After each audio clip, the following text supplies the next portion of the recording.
Breakfast ആയിട്ടും tiffin box recipe ആയിട്ടും കറിയൊന്നുമില്ലാതെ കഴിക്കാൻ പറ്റിയിട്ടുള്ള ഒരു അടിപൊളി റെസിപ്പിയാണ് ഇന്ന്. അതിനായിട്ട് 1 കപ്പ് മൈദയിലേക്ക് 1/4 കപ്പ് റവ, 1/4 ടീസ്പൂൺ ഇഞ്ചി വെളുത്തുള്ളി പേസ്റ്റ്, 1/4 ടീസ്പൂൺ ചതച്ച മുളക്, 1/4 ടീസ്പൂൺ തന്നെ കുരുമുളക് പൊടി, പിന്നെ ഒരു 1.5 ടേബിൾ സ്പൂൺ പൊടിയായിട്ട് കട്ട് ചെയ്തിട്ടുള്ള മല്ലിയിലയും ഉപ്പും ചേർത്തിട്ട് 1.5 കപ്പ് വെള്ളവും കൂടി ചേർത്തിട്ട് കട്ടയൊന്നുമില്ലാതെ കലക്കിയെടുക്കണം.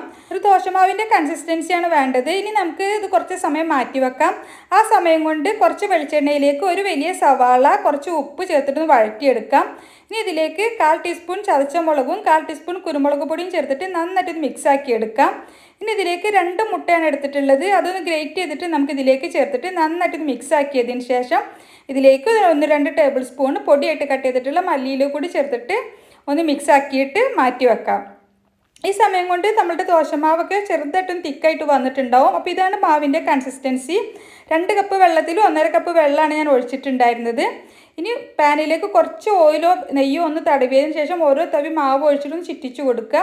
മുകൾ ഭാഗം ഒന്ന് ഡ്രൈ ആയി വന്നാൽ കുറച്ച് ഓയിലോ നെയ്യോ ഒന്ന് ബ്രഷ് ചെയ്ത് കൊടുത്തിട്ട് മറിച്ചിട്ട് കൊടുക്കാം. 2 സൈഡും വെന്ത് വന്നാൽ നമുക്കിത് പാനിൽ നിന്ന് മാറ്റിയിട്ട് റോൾ ചെയ്തെടുക്കാം. അപ്പോൾ ഓരോ ദോശയിലും കുറച്ച് ടൊമാറ്റോ സോസ് ആക്കിയതിന് ശേഷം ഫില്ലിങ് വെച്ചിട്ട് ഇതുപോലെ റോൾ ചെയ്തെടുക്കുകയാണ് ചെയ്യുന്നത്. റോൾ ചെയ്തിട്ടോ അല്ലെങ്കിൽ ബോക്സ് പോലെ മടക്കിയിട്ടോ നമുക്കിത് സെർവ് ചെയ്യാം. ടിഫിൻ ബോക്സിൽ കൊടുത്തു വിടാനായാലും ബ്രേക്ക്ഫാസ്റ്റ് ആയിട്ടും സ്നാക്ക് ആയിട്ടും ഒക്കെ കഴിക്കാൻ പറ്റിയിട്ടുള്ള ഒരു അടിപൊളി റെസിപ്പിയാണ്. റെസിപ്പി ഇഷ്ടമായെങ്കിൽ ലൈക്ക് ചെയ്യാനും നിങ്ങളുടെ അഭിപ്രായം കമൻ്റായിട്ട് അറിയിക്കാനും മറക്കരുത്.